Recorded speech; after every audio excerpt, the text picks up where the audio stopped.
tua mão eu entrego o meu espírito. E por um momento se fez um grande silêncio. Um silêncio tão profundo que fazia mais barulho de que se pudessem suportar. Diante desse silêncio, cada um olhava para dentro de si e questionava o seu próprio modo de ser. Irmãos e irmãs, hoje nos debruçamos sobre o grande mistério do amor de Deus. Como cantamos, não há prova maior de amor do que doar a vida aos irmãos. A cruz de Cristo é fonte de todas as bênçãos e origem de todas as graças, nos diz São Leão Magno. A cruz tinha um significado horrível, era o maior instrumento de tortura, lugar de profundo sofrimento, onde o condenado sofria de dores e humilhações. Com a cruz, os romanos pensavam colocar um ponto final em qualquer forma de revolta, de pensamento diferente. Era a forma mais extrema da humilhação. A cruz servia, assim, para fazer colocar a humanidade que sonhasse algo diferente a se calar. A morte era um ponto final a qualquer pretensão humana. Mas Jesus trouxe um caminho diferente para a humanidade. Mostrou um reino diferente que acolhe a todos. Neste dia em que fazemos a memória da paixão e morte de Jesus, voltamos nosso olhar para essa cruz, que agora recebe o corpo torturado e machucado do Filho de Deus. Nesse improvável lugar acontece a maior prova de amor à humanidade, que a humanidade seria capaz de imaginar. Em Jesus cumpre-se todas as profecias. Neste corpo entregue, nesta vida doada, encontra-se a razão da existência humana, o verdadeiro sentido da vida.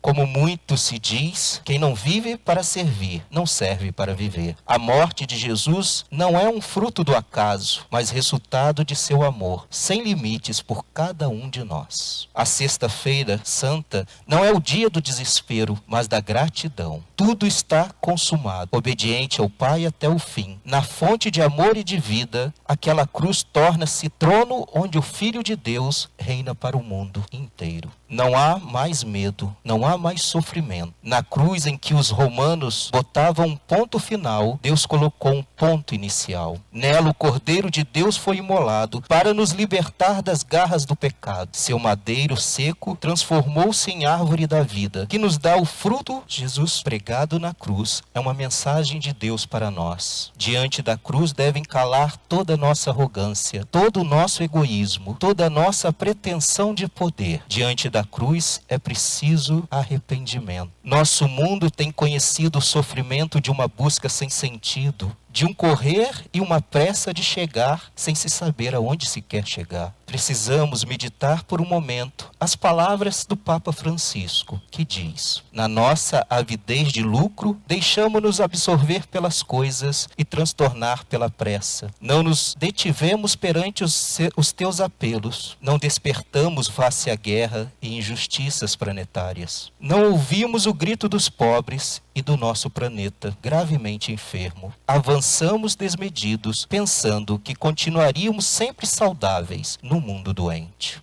A cruz torna-se para nós ponto de encontro, de cura, de salvação, de compromisso, de sentido de vida. Diante da cruz, nosso Senhor espera de nós não compadecimento, mas atitude de mudança. Quem não amaria a quem nos ama, nos diz São Boaventura. Amor não é esquecer, amor é trazer para o presente de nossa vida a maior prova de amor que Ele nos deu. É fazer de nossa vida um caminho seguro de salvação, colocando em prática seus ensinamentos, dando então sentido a toda a nossa vida, vivendo de acordo com a palavra de Deus. No Evangelho de hoje temos a figura de Pedro, sempre a caminhar acompanhando Jesus com medo. Pedro fica perto, fica na porta. Pedro quer estar com o Senhor, está perto, mas o medo atrapalha, o impede de ter um compromisso definitivo. Então Pedro nega ser discípulo, não porque não queria estar com o Senhor, mas porque tem medo das consequências que este caminho conduz. Pedro será um símbolo apelo de arrependimento e mudança. Se até aqui não conseguimos estar com o Senhor em sua paixão, não desanimemos, pois Ele nos dá a chance de mudar, de arrepender, de entender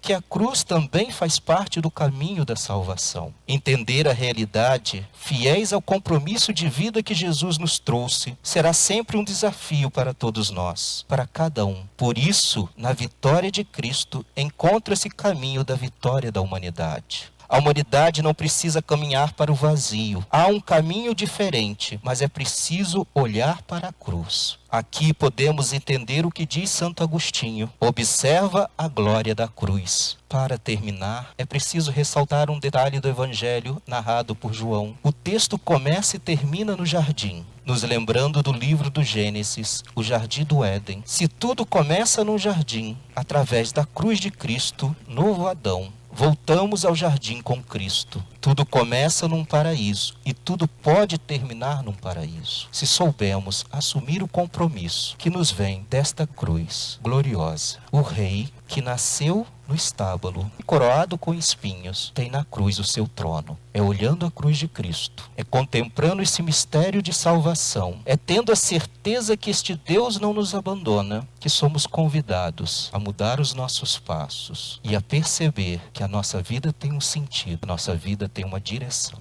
Que o Senhor nos ajude a encontrar, através de sua cruz, símbolo maior do amor de Deus pela humanidade, o nosso caminho. E que a gente entenda que não há outro caminho para a salvação do nosso mundo que não seja através de nosso Senhor Jesus Cristo. Que assim seja. Amém.